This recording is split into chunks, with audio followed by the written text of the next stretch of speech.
Tu peux avoir les meilleurs produits et les meilleures publicités, mais si derrière ton site n'est pas professionnel, s'il n'est pas qualitatif et qu'il ne donne pas envie d'acheter, les utilisateurs n'achèteront tout simplement pas. Et tu pourrais donc malheureusement perdre de l'argent et du temps. Dans cette vidéo qui fait suite à la précédente vidéo sur les erreurs d'un débutant en dropshipping, je vais te donner les 10 erreurs que font régulièrement les personnes sur leur boutique en dropshipping sur Shopify. Et surtout, comment est-ce que tu peux faire pour les éviter, pour améliorer et optimiser ton site pour que tu puisses faire plus de ventes. Donc c'est parti.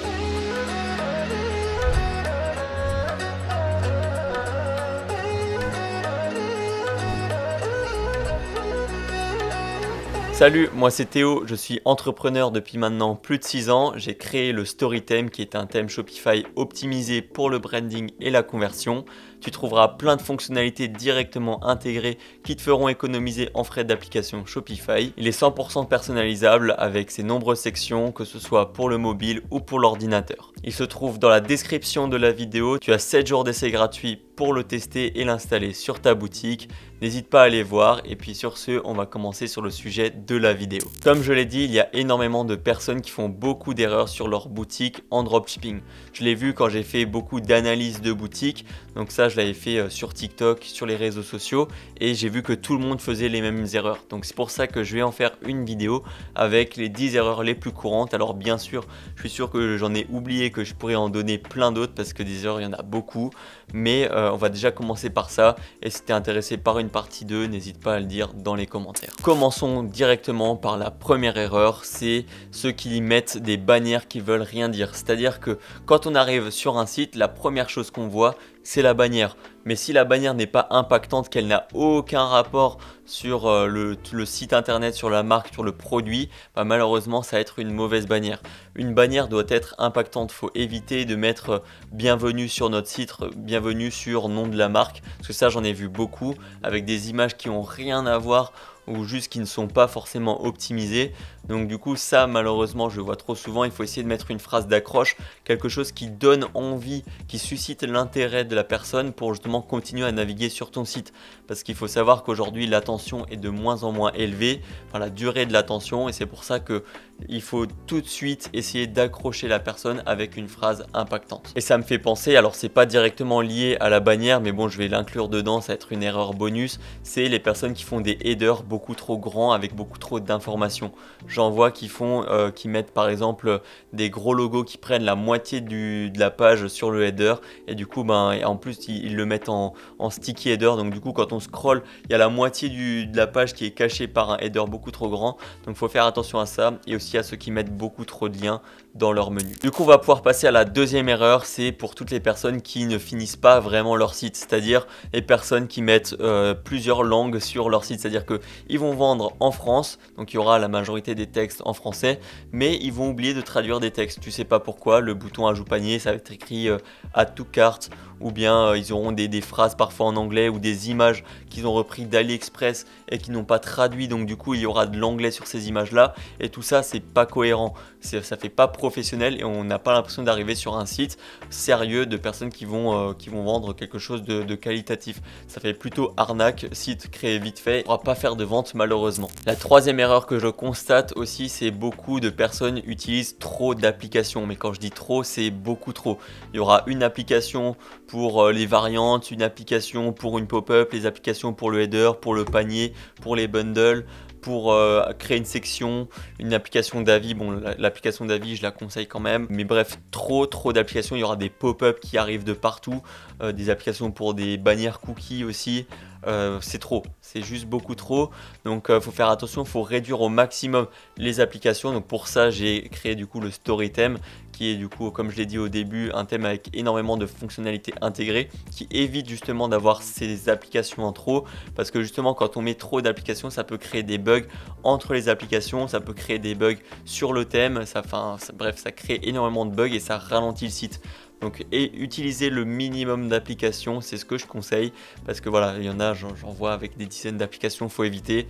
Je dirais, allez, 4 maximum, 5 ça commence quand même à faire beaucoup. Et dans ces 4, on a déjà une application d'avis. Donc quatrième erreur, ça je viens d'un petit peu d'en parler, donc ça va être assez rapide, c'est les pop-up qui arrivent sur le site dès qu'on arrive. Donc du coup, là, ben, c'est pareil, j'en ai vu des fois, quand on arrive sur leur site, il y a la pop-up newsletter, il y a la roue sur le côté pour avoir une promotion, il y a la bannière cookie, et parfois tu as même encore deux trucs, tu sais pas ce que c'est beaucoup trop. Si jamais tu mets une pop-up sur ton site, limite-toi à une seule et pas plus. Donc voilà, si tu as déjà la bannière cookie qui s'affiche, essaye de la mettre en plus petit, en plus bas, en bas de la page pour garder par exemple une pop-up newsletter. À la limite, pour moi, c'est la plus intéressante, mais évite les pop-up d'upsell ou ce genre de choses. Ça, voilà, faut éviter, ça fait trop et encore une fois, ça peut ralentir le site. Donc voilà, évite de mettre trop de pop-up quand les personnes arrivent sur le site. La cinquième erreur que je constate, c'est souvent des personnes qui font leur boutique mais qui ne font pas d'offres claires. C'est-à-dire que soit il n'y a pas d'offre, c'est pas justifié, ou alors il y a une offre mais elle n'est pas claire du tout. C'est, allez, t'as le deuxième à moins 20 mais le troisième à moins 25 et du coup, enfin bref, c'est des trucs qui se mélangent un peu. Il faut des choses simples, comme par exemple 3 achetés plus 1 offert. Par exemple, ça c'est très simple, ou 2 achetés, 1 offert.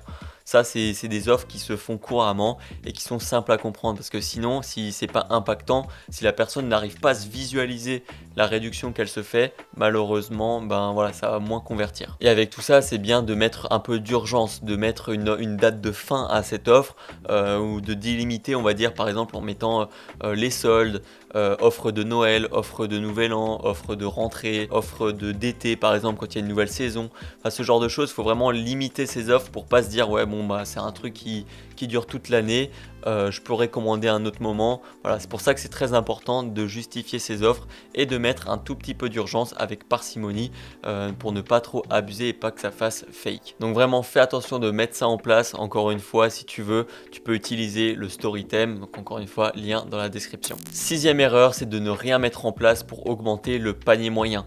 Le panier moyen, c'est quelque chose de très important à vraiment faire attention parce que si tu arrives à l'augmenter, tu seras quand même beaucoup plus rentable de manière générale sur tes publicités. Donc pour ça, c'est très simple, il n'y a pas 36 000 solutions. C'est mettre en place des offres par exemple sur la livraison. Donc par exemple, livraison gratuite à partir de 50 € d'achat. Mettre en place des upsells. Donc par exemple, dans le panier, tu peux dire, voilà, tu peux ajouter ce produit-là gratuitement pour, enfin pas gratuitement, mais ajouter ce produit-là pour profiter d'une réduction. Tu peux par exemple ajouter aussi dans le panier des garanties, truc à par exemple 3 €. Si tu coches la case, tu as une garantie et puis au moins voilà, tu es sûr de pouvoir te faire rembourser ou quoi. Là, il y a beaucoup de personnes qui prennent ce genre de choses ou alors directement des upsells dans les bundles des variantes. Donc pour ça, soit tu utilises des applications qui coûtent 15, 20, parfois 30 € par mois ou alors tu utilises tout sur le StoryTheme qui est centralisé et qui sera optimisé. Donc encore une fois, tu peux aller regarder ça, tu peux tester et faire ton propre avis. Mais dans tous les cas, c'est très important ou alors tout simplement faire des packs de produits. Ça, je le vois pas trop alors que c'est quand même assez intéressant d'avoir ton produit principal avec la possibilité d'acheter 2 autres produits avec une offre, donc pour avoir une réduction sur le panier global. Donc voilà, je te conseille de mettre en place ce genre de choses, de faire des tests, voir qu'est-ce qui peut être le plus optimisé, mais ça, vraiment, il faut que tu fasses dès le début. Chercher à augmenter ton panier moyen. Septième erreur, c'est de ne pas mettre de vidéos sur ton site. Alors ça, malheureusement, il y a très peu de sites qui le font, mais des vidéos, ça pourrait vraiment être optimisé parce que tu vas pouvoir montrer ton produit en action. Tu peux éventuellement mettre des avis clients, donc des UGC de personnes qui parlent de ton produit devant la caméra, devant leur téléphone. Et ça, justement, ça permet de mieux convertir. Si tu, par exemple, tu fais des vidéos d'explication, des vidéos d'utilisation, une FAQ en vidéo, par exemple, ça va faire un peu plus vivre ton site. Ça va paraître aussi plus professionnel si ta vidéo est bien réalisée et ça peut augmenter ton taux de conversion et aussi te différencier par rapport à la concurrence. Donc mettre en place des vidéos, c'est pour moi quelque chose de très important si tu veux commencer à passer au niveau supérieur. Pour encore une fois un petit peu parler du thème, il y aura plein de manières de mettre en place des vidéos. Donc bien sûr, tu peux les mettre sur les sections images avec texte, tu peux mettre des petites vidéos qui montrent ton produit. Il y a aussi une section vidéo pour inclure des vidéos, tu as les stories qui fait comme un petit peu sur Instagram. Tu as les sections UGC où justement tu vas pouvoir mettre ces personnes-là qui parlent de ton produit devant leur téléphone. Donc tout ça, c'est des choses qui sont optimisées et que je te conseille de mettre en place. Erreur numéro 8, c'est de ne pas avoir d'avis client sur sa boutique. Alors je crois que j'en ai déjà parlé et que j'en parle assez régulièrement, mais les avis clients, c'est très important. Qu'ils soient écrits, photos ou vidéos, il faut en avoir. Plus tu en as, mieux ce sera. Et ce qui est encore mieux, c'est que si maintenant tu vends un produit, je l'ai dit dans ma dernière vidéo, à des gens qui ont une tranche d'âge de plus de 60 ans, tu vas pas mettre des avis vidéo ou des avis tout court de personnes qui en ont 20. Il faut essayer justement d'adapter ces vidéos, son contenu, ses avis par rapport à la tranche d'âge qui achète le plus sur ta boutique. Et comme ça là, ça va augmenter ton taux de conversion, les personnes pourront s'identifier et tu auras de meilleurs résultats. Encore une fois, tu peux passer par des agences UGC pour créer tes vidéos, tu peux donner ton produit à tes proches qui te fassent des vidéos, tu peux mettre en place des stories sur ton site, utiliser des influenceurs par exemple, ou bien reprendre aussi les avis qui sont sur Amazon ou sur AliExpress depuis ton fournisseur. Donc voilà, pour moi c'est très important. Si tu mets pas ça en place, malheureusement ton site ne va pas fonctionner parce que c'est devenu une norme en 2025. Avant-dernière erreur, donc 9e erreur, c'est de ne pas avoir de FAQ sur sa boutique. La FAQ, c'est quelque chose de très important, ça permet justement de répondre rapidement aux questions des clients. Il faut qu'elle soit accessible assez facilement.